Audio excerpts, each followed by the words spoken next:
chercheur, déjà, c'est quelqu'un qui se pose des questions et qui a la volonté d'essayer d'y répondre, c'est-à-dire qu'il ne considère pas que tout est admis et que ça marche comme ça parce que ça marche comme ça.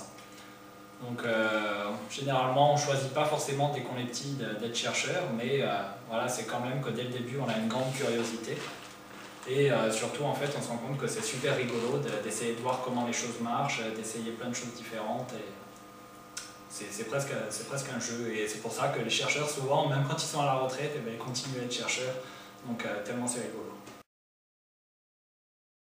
Alors il y a des milliards de sujets qui sont des sujets de recherche, c'est-à-dire qu'on peut chercher sur vraiment tout et n'importe quoi. Donc on a l'impression qu'aujourd'hui on maîtrise tout, hein, on a des technologies très avancées, mais en fait il y a des choses énormément simples, donc on ne sait pas comment ça marche. Et même les technologies, on doit toujours les faire progresser. Donc on peut vraiment chercher sur n'importe quoi. Alors moi je cherche sur les plantes carnivores, alors comme ça c'est rigolo, tout le monde en a entendu parler, on peut se dire pourquoi avoir choisi les plantes carnivores. Donc voilà, après il y a des chercheurs qui sont plutôt envie de développer des formules, hein, c'est des noms qu'on retiendra peut-être. Après il y en a qui ont plutôt envie d'essayer de faire des expériences, qui ont des armes de bricoleurs. Et donc voilà, ça c'est plutôt la physique expérimentale, et donc ça c'est ce que je fais ici. Donc il y a toujours de la théorie, des formules et une explication des modèles derrière. Mais voilà, concrètement, on arrive tous les matins, on bidouille, on monte nous-mêmes nos petites expériences, on fabrique beaucoup de matériel et ça c'est vraiment super intéressant. Donc alors ce qui est rigolo avec ces plantes carnivores, donc, ça s'appelle aussi la Dionée ou la Venus flytrap pour attrape-mouche. Donc c'est que lorsqu'on titille les petits poils qui sont à l'intérieur, attention pas ceux qu'on voit là, mais des trois petits poils à l'intérieur de la bouche, 2 fois, hop, elle se ferme très rapidement, en moins d'1 seconde, et les mouches se retrouvent piégées à l'intérieur. Donc ce qui est très intéressant, c'est comment une plante, qui est un organisme végétal, qui n'a pas de muscles, peut faire des mouvements aussi rapides. On connaissait la croissance des plantes, mais pas des mouvements aussi rapides. Donc en fait, si on regarde bien ce qui se passe, il s'agit de la plante qui est tordue donc vers l'extérieur. On dit qu'elle a une courbure, qu'elle va inverser pour se tordre vers l'intérieur. Et ce mouvement est très rapide. C'est un mouvement qui est analogue à celui d'une puce, vous savez, l'espèce de petit jouet qu'on peut retourner, poser sur une table et qui saute tout seul, ou au retournement d'une demi-balle de tennis. Au début, on force un petit peu et après, je claque très rapidement, ça s'inverse et la plante ainsi peut capturer donc ses proies. Donc les principales hypothèses donc, sur l'explication de ce mouvement sont le fait que la plante qui est comme ça, qui va se refermer, ceci serait dû au fait qu'il y a de l'eau qui est contenue dans les cellules de la plante qui va se diriger vers l'extérieur et ainsi les cellules de l'intérieur de la bouche vont se ramollir et les cellules de l'extérieur vont se gonfler qui vont pousser les feuilles pour qu'elles se ferment. Donc c'est ces mouvements d'eau dans les plantes qu'on va essayer d'étudier en mesurant la pression, la perméabilité des cellules pour essayer de voir comment est-ce que peut se déplacer de l'eau dans ce milieu élastique et poreux qu'est une cellule. Alors ça, c'est une deuxième variété de plantes carnivores. Donc ça s'appelle la Nepenthes. Donc cette plante vient de Bornéo. Et celle-là, elle ne bouge pas, mais elle a la particularité d'avoir dans ces petites clochettes un liquide qui n'est pas très visqueux, hein, ça ressemble fortement à de l'eau, mais qui a la particularité de faire des longs fils.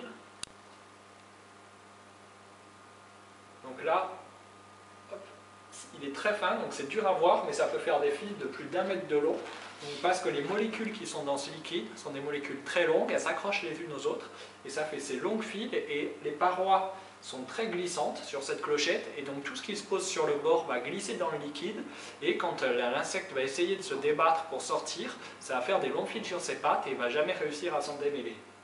Donc c'est un piège qui est extrêmement efficace parce qu'on peut se dire est-ce que s'il va pleuvoir, donc il ne va plus marcher parce que l'eau va tout diluer.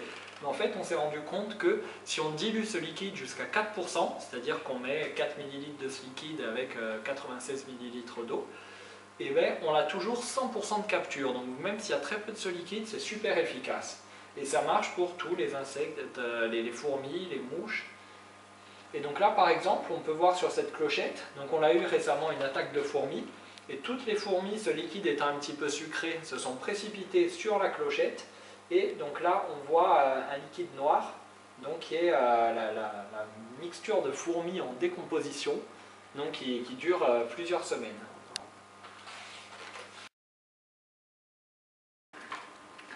Alors voilà, on peut construire toutes sortes de choses. Par exemple, là, on a développé une chambre noire. Donc on appelle ça la boîte noire parce que dedans, il fait totalement noir. Et donc voilà, rendez-vous compte par vous-même.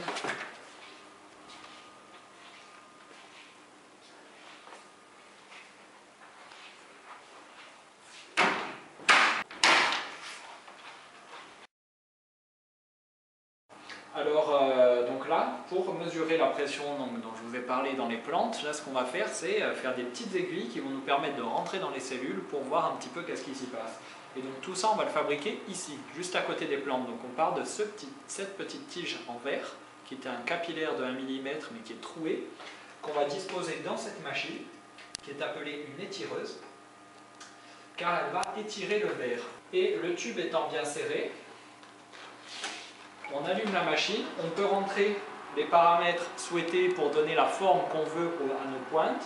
Donc là par exemple, j'utilise un programme que j'ai créé classique, et la machine va tirer le tube en verre de chaque côté, tout en chauffant au milieu de ce tube.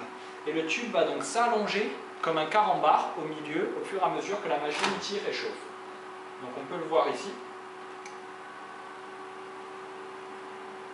Donc vous voyez, ça va devenir rouge, là, c'est quand le verre commence à fondre.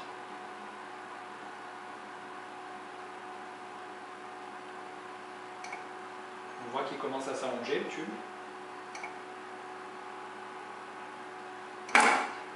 Et voilà, en 10 secondes seulement, une pointe en verre qui a un diamètre de 1 micron, c'est-à-dire 1 millième de millimètre, et qui va permettre de rentrer dans les cellules sans les abîmer. Donc on voit au centre un pot de fleurs, on va directement piquer dans la bouche des plantes, avec notre aiguille aiguisée qui est ici, qui est reliée à un système de capteur de pression, et on voit que le tout est sous micro-manipulateur, c'est-à-dire que lorsqu'on tourne ce bouton, un tour fait un mouvement extrêmement faible, donc de la pointe, qui permet de se déplacer vraiment tout doucement pour aller très précisément où on veut. Et le tout est contrôlé sous microscope avec des caméras de très grande définition. Et aussi, également, donc, on bouge tout très délicatement, et pour éviter toutes les vibrations parasites, on voit que cette table, qui est extrêmement lourde, bouge lorsqu'on appuie dessus, car elle est sur coussin d'air. C'est-à-dire qu'il y a de l'air sous pression qui est injecté dessous pour la surélever, et elle flotte, ce qui permet d'éviter donc toutes les vibrations dues aux gens qui marchent dans le couloir ou à ce qui se passe sur la route autour.